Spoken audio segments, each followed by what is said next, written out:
Godspeed to the city streets. We began to feel the fire. We rise like tall buildings as the chemicals they take us higher. আমাদের silk route ট্যুরে আজকে যে জায়গাটায় যাব সেটা আমার ভীষণ প্রিয়। না, এই গ্রামটা থেকে কাঞ্চনজঙ্ঘা দেখা যায় না, এমনকি বরফও পড়ে না এখানে। তবুও গ্রামটা কেন পর্যটকদের এতটা আকর্ষণ করে বলুন তো? কারণ এখানকার প্রকৃতি দা ভিঞ্চির ক্যানভাসের তুলির টানের থেকেও সুন্দর।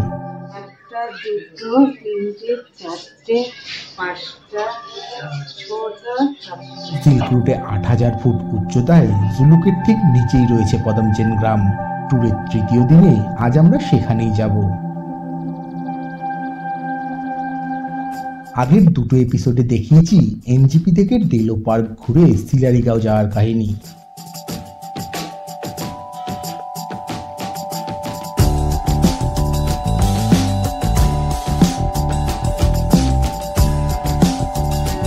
আর দ্বিতীয় দিনে সিলারিগাঁওয়ের শীতল পরিবেশে কাঞ্চনজঙ্ঘার সঙ্গে ঘন পাইন বন, সেখানে স্পেশাল এফেক্ট দিয়ে গেছে মেঘের লুকোচুরি।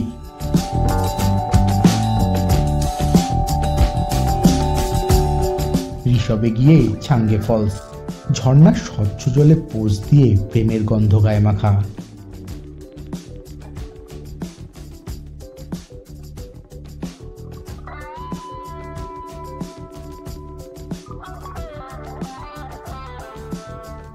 আর ছিল লাভায় মেঘের রাজত্ব, সঙ্গে মঙ্কদের গৌতম বুদ্ধের আরাধনা। আজ আমরা সিলারিগাঁওকে অলবিদা করব। চলুন তাহলে কালিম্পংকে টাটা করে ঢুকে পড়ি। আল হাবিবি, welcome to Sikkim.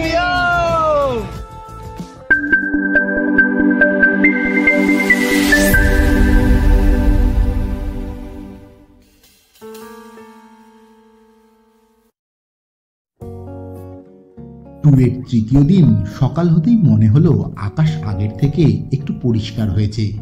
Weather forecast বলছে সামনে রোদ ঝলমলে কাঞ্চনজঙ্ঘা আমাদের অপেক্ষায় বসে আছে। কিন্তু মনের মধ্যে যে একটা খচখচ রয়েই গেল। দুটো দিন সিলারিগাঁওয়ে থাকলাম, একেবারে কাঞ্চনজঙ্ঘা ভিউ হোমস্টেতে, তাও এখান থেকে সেই স্বাদটা পেলাম না যে স্লিপিং বুদ্ধর। মেঘের চাদর মুড়ে শুয়েই রয়েছে তুষার শৃঙ্গ। এই ভাবতে ভাবতে রেডি হয়ে বেরোনোর জন্য গাড়িতে উঠবো, হঠাৎ শুনি দেখা যাচ্ছে, তবে খুবই আবছা। ক্যামেরার লেন্সে ধরা না দিলেও চোখের লেন্সকে ফাঁকি দিতে পারেনি কাঞ্চনজঙ্ঘা।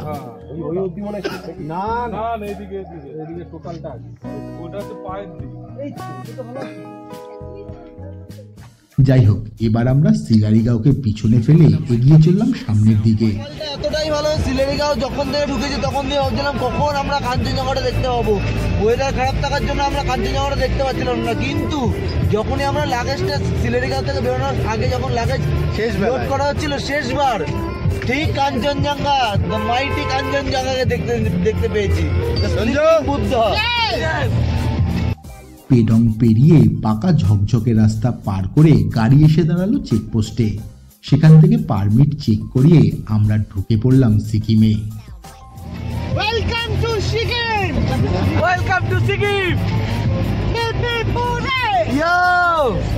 ট্রাভেল উইথ এইচআরকে দারুণ দারুণ। নিচ দিয়ে বয়ে গেছে ঋষি নদী। আমরা পাহাড়ের আঁকাবাঁকা পথে এগিয়ে চললাম ছগিয়ালদের রাজত্বে। কিছুক্ষণ আগেই ওয়েস্ট বেঙ্গল ছেড়ে সিকিমের দিকে গেলাম, ঢুকলাম, পারমিট চেক হলো, সব ডকুমেন্টস জমা নিল। এখন অসাধারণ ভিউ, অসাধারণ ভিউ, যেদিকেই তাকাচ্ছি ক্যানভাস আঁকা, পুরো আঁকা। এরকম সৌন্দর্য সিকিম ছাড়া আর কোথাও পাওয়া যাবে না হয়তো। দারুণ লাগছে ঘুরে, এরকম ভাবে ট্যুর সত্যি এনজয়মেন্ট, ভালো লাগছে। আমি তো ভাবতেই পারিনি আমি এখানে আসতে পারবো। এখন আসতে পেরে খুব ভালো লাগছে। আর কয়েক ঘন্টা অপেক্ষা, তারপরে স্নো, তারপরে বরফ, শুধু বরফ। ভালো লাগছে, দারুণ ভিউ, সবাই খুব এনজয় করছি। শুধু একমাত্র স্নোফলের অপেক্ষায় আছি। দেখা হয়ে গেছে, এখন স্নোফল দেখা বাকি। আমাদের ট্যুরের দুই সারথীর কথা তো বলাই হয়নি, দাবা আর লাকপা। দুজনে কিন্তু আমাদের সঙ্গে বেশ মিলেমিশে গিয়েছিল। আসলে আমি মনে করি একটা ট্যুরে ভালো মতো ঘোরার চাবিকাঠি এই ড্রাইভারদের হাতেই থাকে। ট্যুরটা সফল হওয়ার পিছনে রয়েছে এরাই। যেতে যেতে একটা মজার ঘটনা বলি। আমরা সিকিম ঢুকতেই দাবা সবাইকে সতর্ক করে দিল, প্লাস্টিকের বোতল, ধূমপান, এমনকি রাস্তায় থুতু ফেললেও কিন্তু 5,000 টাকা জরিমানা। কিছুক্ষণ যেতে না যেতেই কাস্তে কাস্তে দাবা নিজেই এদিকে ওদিকে 4-5 বার থুতু ফেলতে লাগলো। সেই দেখে জুকাইদা বলে উঠল, করলাম দাবার থেকে 20,000 ফাইনটা নিয়ে নে। সেই শুনে তো দাবা বলে, নেহি নেহি চুপ চুপকে কর সকতা হে। যাই হোক, এইভাবেই হাসি ঠাট্টা করতে করতে আমরা এসে পৌঁছালাম রংলি বাজারে। পূর্ব সিকিম ঘুরতে এলে এই পয়েন্ট থেকেই বিভিন্ন দিকে যেতে হয়, আর এখানেই জমজমাট মার্কেট। আর জিনিসপত্রের দাম কি সস্তা এখানে, 400-500 টাকায় শীতের জ্যাকেট, এত সস্তা যে বার্গেনিং করারও প্রয়োজন পড়ে না। কিন্তু আমরা যে বাঙালি, দর কষাকষি করা যে আমাদের রক্তে মিশে রয়েছে। এই করে সবাই অনেক কিছুই মার্কেটিং করে ফেললাম আমরা।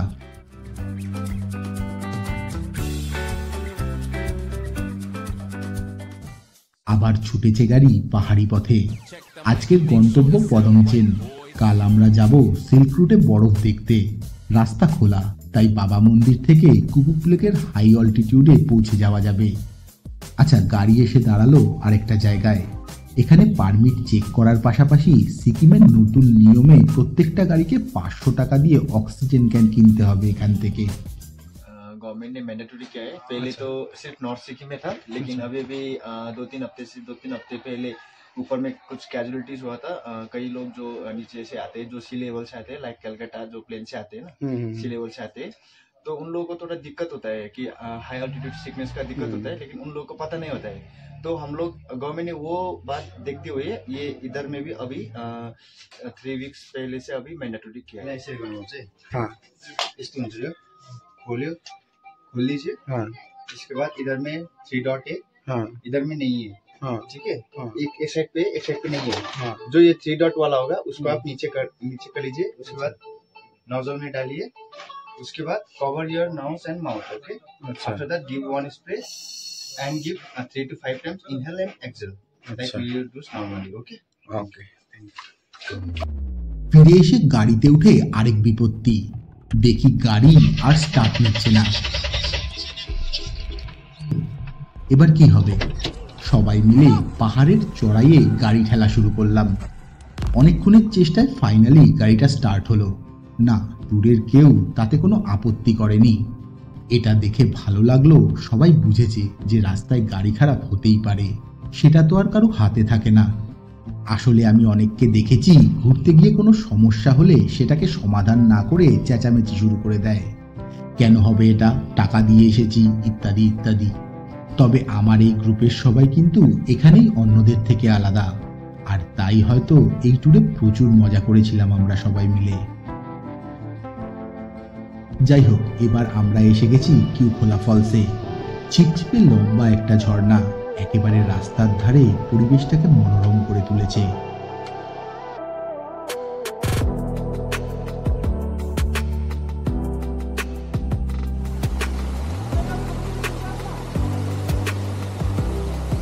সিকিমে ঢুকে আমাদের গন্তব্য পদমচেন, আর পদমচেন যাওয়ার পথেই পড়ে কিউখোলা ফলস। খুব সুন্দর এই কিউখোলা ফলস, ছোট্ট কিন্তু বেশ লম্বা উঁচু। সেই কিউখোলা ফলসের সামনে এখন সবাই মিলে একটু ফটো সেশন চলছে। পাশে অনেকগুলো মোমোর দোকান রয়েছে। পাহাড়ে আসলে মোমো না খেলে হয়, তো মোমো খাওয়াও চলছে, সঙ্গে কিউখোলা ফলসের এই প্রকৃতির স্বাদ বেশ সুন্দর। সিকিম ঢুকে গেছি, আমাদের আজকের গন্তব্য পদমচেন। তো পদমচেন এখান থেকে আর মিনিট 10-15 লাগবে, তো সেই উদ্দেশ্যেই যাব। তার আগে কিউখোলা ফলসে একটুখানি ঘুরে নেওয়া।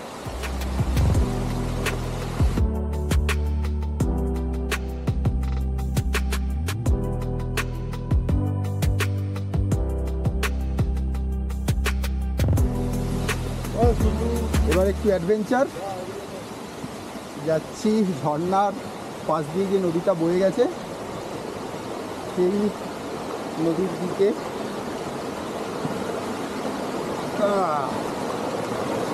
এই হচ্ছে বড় বড় বোল্ডার, তার এখান থেকে আসছি আস্তে আস্তে। বোল্ডারের ফাঁক দিয়ে নদীর জল বয়ে যাচ্ছে। সেখান থেকে যাচ্ছি, ফটো সেশন হচ্ছে, প্রচুর দূর রয়েছে। সাধারণ জায়গাটা কেমন লাগছে একটু বলো।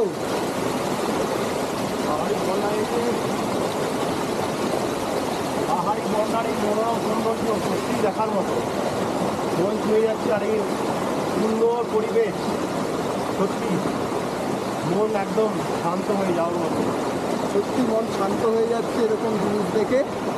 পাশাপাশি একটা শান্ত পরিবেশ তো রয়েছে, আর সঙ্গে এরকম নদীর জল শো করে বইছে, আর সুন্দর সুন্দর পাখি দেখা যাচ্ছে।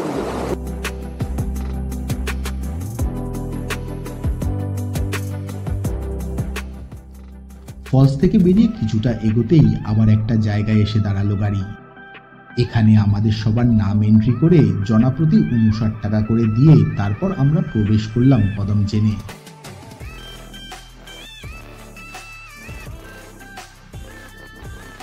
এখানে আমরা একদিন থাকবো টিবেটিয়ান হোমস্টেতে। এই হোমস্টের ঘর থেকে ভিউটা পুরো পাগল করা ভিউ। চলুন হোমস্টে আর আমাদের ঘরগুলো কেমন সেটা দেখাই আগে। পদমচেনে এটাই আমাদের হোমস্টে। এই রাস্তার পাশেই একেবারে হোমস্টে। সামনে রয়েছে কিচেন। প্রথমে কিচেনটা দেখাই, কারণ এখানে সবাই খাওয়া দাওয়া করছে আসার পরে। এই হচ্ছে কিচেন, এখানটায় সব খাওয়া দাওয়া চলছে। কিচেনে চলছে না। আর এবার রুমগুলো একটু দেখাই। রুমগুলো বেসিক্যালি দেখানোর কারণ হচ্ছে রুমগুলো আমার খুব ভালো লেগেছে। এইখান থেকে একটু নিচে নামতে হবে। নিচে নেমে নিচের দিকে নিচের যে সিঁড়িগুলো আছে এখান দিয়ে আরও রুম আছে, এদিকে রুম আছে। এটা একটা ডাইনিং মতো। আর তারপর হচ্ছে এই রুমটা দেখাই, আমাদের রুমটা। এই হচ্ছে রুম, খুব সুন্দর সাদামাটা, কিন্তু খুব ভালো রুম। একেবারে ভিউটা দেখাই। সব থেকে বড় রুম তো মানে বুঝতেই পারছেন, আয়না দেওয়া রয়েছে। রুম তো ঠিকই আছে, সব থেকে বড় কথা যেটা সেটা হচ্ছে ভিউ। এই হচ্ছে জানলা দিয়ে ভিউ, একটা ভিউ। এই ভিউটা পছন্দ না হলে এই হচ্ছে খাটের পাশে আরেকটা ভিউ। এই হচ্ছে ভিউ। আর সঙ্গে রয়েছে একটা ব্যালকানি, খুব সুন্দর একটা ব্যালকানি, বেশ বড় ব্যালকানি রয়েছে। আর সেই ব্যালকানি থেকে বাইরের এই ভিউ বেশ দারুণ। আমার হেভি লেগেছে জায়গাটা, সত্যি বলছি, খুব সুন্দর, ছিমছাম। এবং পদমচেন জায়গাটাই খুব সুন্দর। এবং তার সঙ্গে এরকম এই যে নিচ দিয়ে রাস্তা চলে গেছে, এই রাস্তা ধরেই আমরা এসছি। কালকে আমরা উপরের দিকে আরও সিল্ক রুটের দিকে যাব। তো এই হচ্ছে আমাদের আরেকটা ঘর, ব্যালকনি দিয়েও যাওয়া যায়, বন্ধ, ওরা সবাই খেতে গেছে। মোটামুটি এরকমই সবকটা রুম। এর তলায়ও রুম রয়েছে আমাদের। তো বেশ ভালো রুমগুলো, কিন্তু একদম পারফেক্ট। সব থেকে বড় কথা, এত সুন্দর জায়গাটা আমি বেরোবো খাওয়া দাওয়া করে। আর ভিউ এত সুন্দর রুমের ভিউ দেখেই কিন্তু সত্যি বলছি তাক লেগে গেছে, মানে মন ভরে গেছে। আর কিছু চাই না। এখানটায় বসেই এই রুমে বসে, ব্যালকনিতে বসে দূরের পাহাড় দেখতে দেখতে, সূর্যর অস্ত যাওয়া দেখতে দেখতে কখন সময় কেটে যাবে বুঝতে পারবো না। পাহাড়ি হাতের রান্নায় দুপুরের জমাটি খাওয়া দাওয়া সেরে আমরা সবাই যে যার মতো বেরিয়ে পড়লাম পদমচেনের চারপাশটা ঘুরে দেখতে।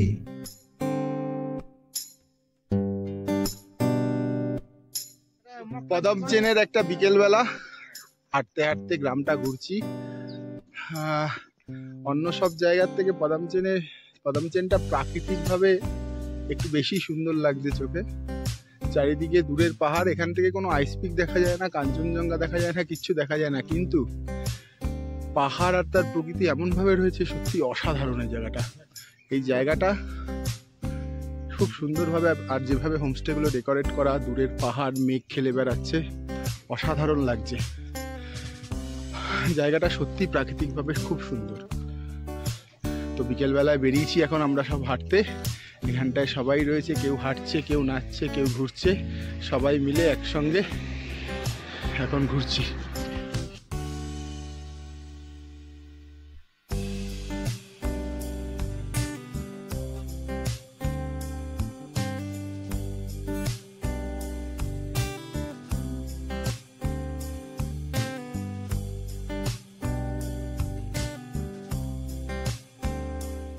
জায়গাটা একবার দেখুন, মনে হয় যেন সব ছেড়ে এখানেই থেকে যাই সারাটা জীবন। তখন পড়ন্ত বিকেল, পাহাড়ি প্রকৃতির গন্ধ, আর দূরের আকাশে সূর্য তখন গুটি গুটি পায়ে পাহাড়ের আড়ালে লুকিয়ে পড়ার রাস্তা ধরেছে। আমরা দুজনে বিয়ে টিয়ে করে একটা এখানে হোমস্টে দেবো, লোকজন আসবে, রান্না করে খাওয়াবো, বিন্দাস দিন যাবো। আর এরকম এরকম ভিউ দেখবো। ছাড় আছে তো? মোমোর দোকান, মোমোর দোকান, হ্যাঁ মোমো মোমো।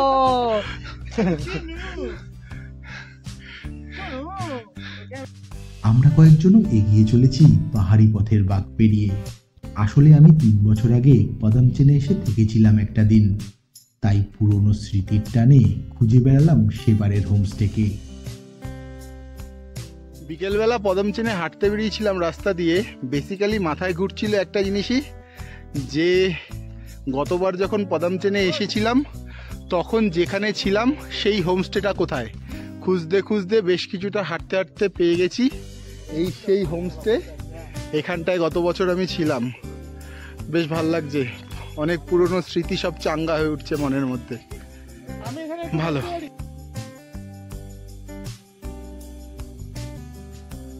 পথের ধারে বসেই চললো আমাদের আড্ডা। কি তাড়াতাড়ি যে সময়টা কেটে গেল বুঝতেও পারলাম না। ফেরার পথে দেখা এক আগন্তুকের সঙ্গে। না, উনি ওখানকারই মানুষ, আমরাই তার কাছে আগন্তুক বলতে পারেন। ভদ্রলোক হাত ধরে আমাদের নিয়ে গেল তার বাড়িতে চা খাওয়াতে। আচ্ছা, এই গল্পটা অন্য একদিন বলবো, এখন দেখাই রাতের পদমচেনকে। আকাশ ঝকঝকে পরিষ্কার, চারিদিকে কত শত তারা। টাইম ল্যাপসে দেখুন তারাদের মুভমেন্টের একটা ছোট্ট ঝলক।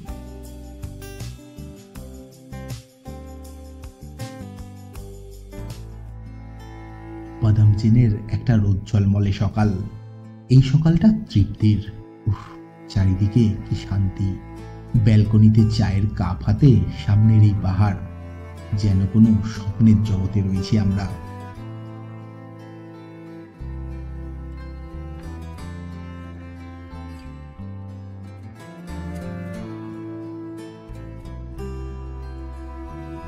বলো কিছু বলো। বলো বলো, কেমন লাগছে? খুব ভালো লাগছে, খুব আনন্দ হচ্ছে।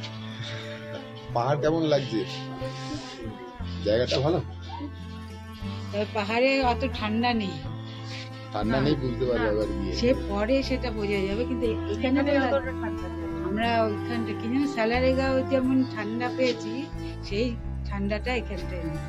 এই পরিবেশ ছেড়ে কি কারো যেতে ইচ্ছে করে বলুন তো? কিন্তু তখন যে কাঞ্চনজঙ্ঘার ডাক এসেছে, সিল্ক রুটের বরফ দাঁড়িয়ে আছে আমাদের অপেক্ষায়, তাই তো পদমচেনকে বাধ্য হয়ে আলবিদা বলতে হচ্ছে আমাদের। তবে আমাদের সিল্ক রুট সফরের কাহিনী নিয়ে আসবো পরের এপিসোডে। আজ পদমচেন থেকেই সাইন অফ করতে হবে। আচ্ছা, সফরের 3য় দিনটা কেমন লাগলো আপনাদের? কমেন্ট করে জানাবেন কিন্তু সেটা। আর অবশ্যই কমেন্টে একটা হার্ট দিয়ে যেতে ভুলবেন না কিন্তু। সঙ্গে লাইক আর সাবস্ক্রাইবেরও অনুরোধ রইল। তাহলে আজকের মতো আলবিদা। See you in videos.